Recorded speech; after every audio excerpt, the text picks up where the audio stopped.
ស្ដីពុកម៉ែបងប្អូនប្រិយមិត្តជាទីគោរពសូមស្វាគមន៍មកកាន់ Channel ក្រុមប្រាប់ឆ្នោតយួនរបស់ Admin ថ្ងៃនេះ Admin មានលេខតម្រុយល្អៗរបស់ឆ្នោតយួនសម្រាប់យកមកចែកជូនពុកម៉ែបងប្អូននៅថ្ងៃទី22 ខែ 12 ឆ្នាំ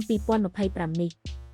ដូចនេះ Admin មិនចង់ចាយពេលវេលារបស់ពុកម៉ែបងប្អូនយូរតោះយើងមកតាមដានលេខតម្រុយឆ្នោតរបស់យើងទាំងអស់គ្នា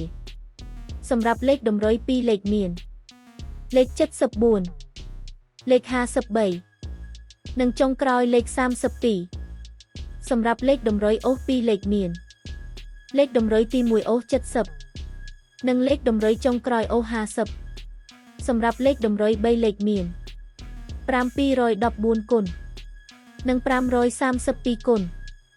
សម្រាប់លេខតម្រុយថ្ងៃនេះ Admin សូមជូនពរឲ្យពុកម៉ែបងប្អូននិងប្រិយមិត្តទាំងឡាយជួបតែសំណាងល្អទាំងអស់គ្នាហេងមានលាភមានជ័យ